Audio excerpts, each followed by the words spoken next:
Bonjour à tous, bienvenue sur ma page.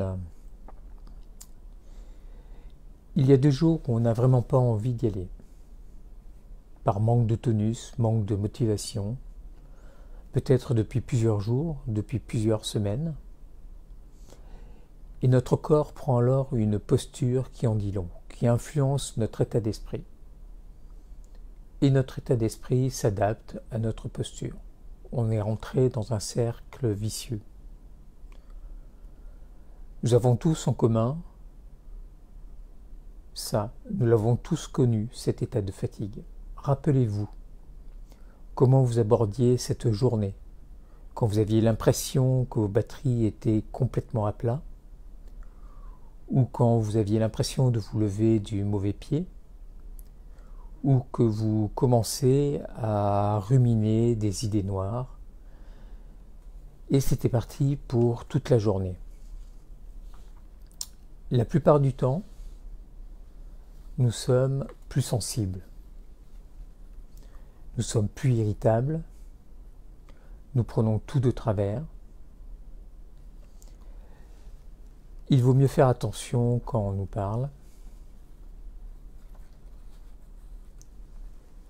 Et nous moulinons toute la journée des pensées négatives, plutôt négatives. Et le risque est que nous ne sélectionnons que les éléments extérieurs qui vont confirmer nos idées négatives. La rumination est là et installée.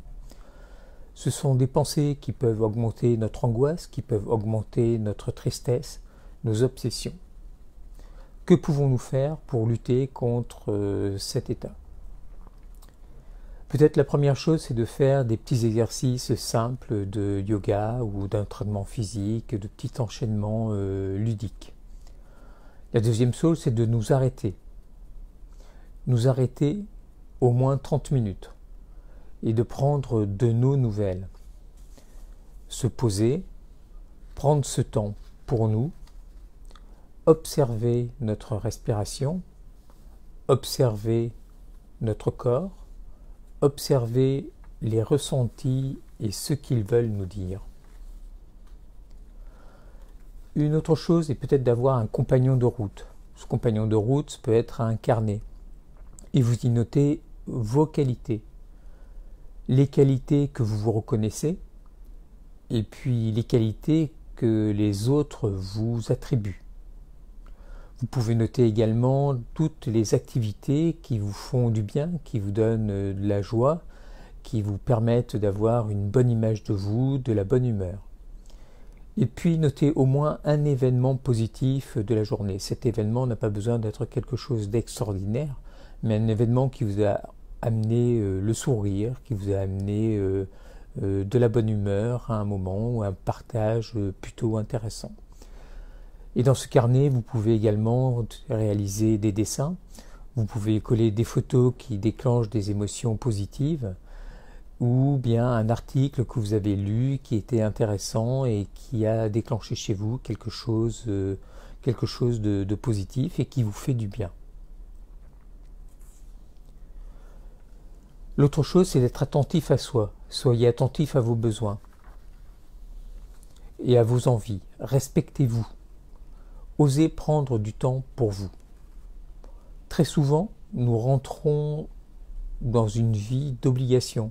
Obligation de famille, obligation de travail, obligation de faire des courses, etc.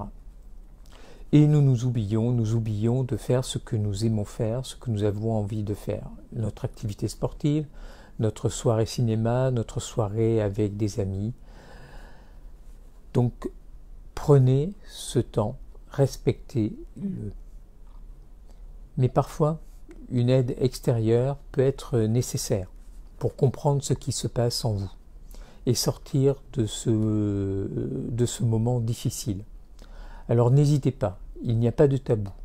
Consultez un professionnel qui vous aidera à vous sortir de cette mauvaise passe. Merci de votre attention. Merci d'être si matinal, Oriane et Émilie. Et puis je vous dis à très bientôt pour un nouveau live, un nouveau petit sujet. Au revoir, belle journée à tous.